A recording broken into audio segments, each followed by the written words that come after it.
اور آج کا یہودی بھی مسلمانوں بچوں پر آگ پھینک رہا ہے، فلسطین کی زمین پر شام کو جلا کے رکھ دیا ہے، عراق کو تباہ کر کے رکھ دیا ہے، افغانستان کو برباد کر کے رکھا ہے، اور کشمیر کے مسلمانوں پر مشرکوں نے آگ برسا برسا کے کتنوں کو ذبح کر دیا ہے، جلا کر خاک کر دیا ہے۔ میرے عزیزو، یہ امت کے ساتھ کیا ہو رہا ہے؟ یہ اس امت کے ساتھ کیا ہو رہا ہے؟ اس کا جرم جہاں مسلمانوں کے یہ حکمران ہیں جو سوکھی لکڑیوں کی طرح ہیں، سوکھی لکڑیوں کی طرح ہیں، جن میں ایمان، غیرت اور مسلمانوں کے لیے کوئی درد، دل سینے میں وہ دل ہی نہیں ہے، وہاں دوسری طرف ہم مسلمانوں کا قصور بھی ہے۔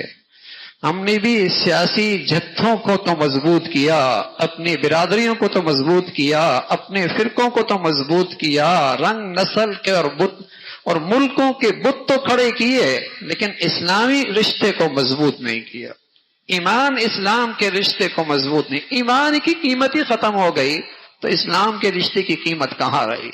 اسلام ہی میرے گھروں سے نکلا ہے، بازاروں سے، دفتروں سے ایمان نکلا ہے، پھر اس بنیاد پر وہ ایمانی اسلامی رشتہ کہاں مضبوط ہو سکتا ہے؟ یہ وہ قصور ہے جو آج ہم اپنی آنکھوں سے مسلمانوں پہ ظلم دیکھتے ہیں اور بے بسی کے عالم میں دیکھتے ہیں۔ معصوم دنیا نہیں بولے گی، دنیا کیوں بولے گی؟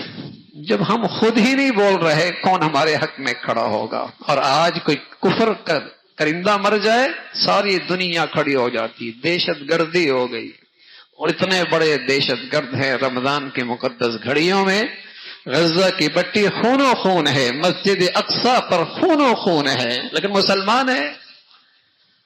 تو میرے عزیزو، یہ وہ قصور ہے جو ہم نے نعمت اسلام کے ساتھ بڑی ناقدری کر رکھی ہے، اور اسلامی اخوت اور پیار کو اور اسلامی رشتے کو اور اسلامی اتفاق کو، اس کو ہم نے ذبح کر کے رکھا ہے۔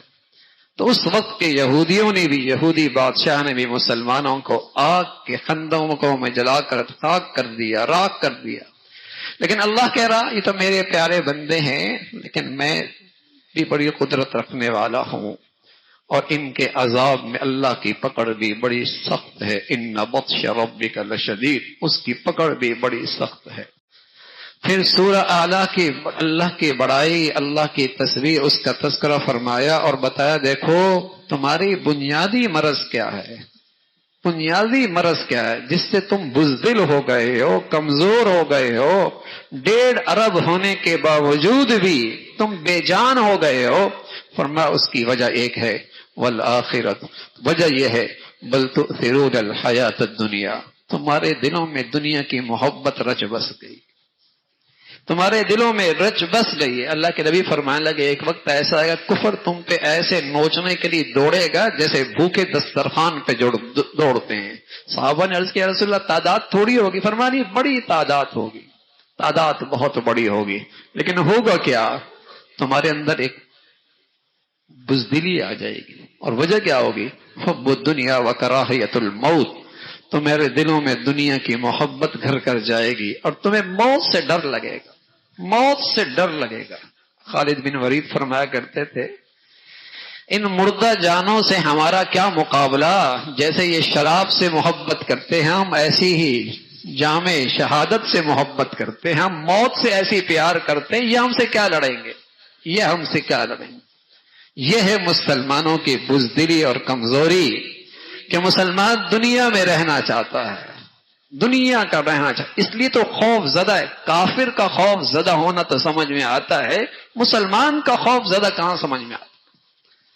مسلمان کیوں خوف زدہ ہے؟ دنیا کی محبت رچ بس گئی ہے۔ اللہ نے یہ مرض کی تشخیص فرمائی ہے، بل تؤثرون الحیات الدنیا، دنیا تمہاری نظر میں بڑی چیز ہے، حالانکہ حقیقت کیا ہے؟ والآخرۃ خیر وابقی، کل کے کیریئر ہے میاں، کل کی زندگی ہے، وہ بڑھیا ہے، وہ پائیدار ہے، بڑھیا بھی ہے، پائیدار بھی ہے، جینا بھی ہے، ہمیشہ کے بھی ہے، صحت بھی ہے، ہمیشہ کی ہے، حسن بھی ہے، ہمیشہ کا ہے، نیند تو بھی ہے تو بہت بڑھیا ہے۔ سب سے بڑی بات موت کو موت ہے، وہاں زندگی ہی زندگی ہے.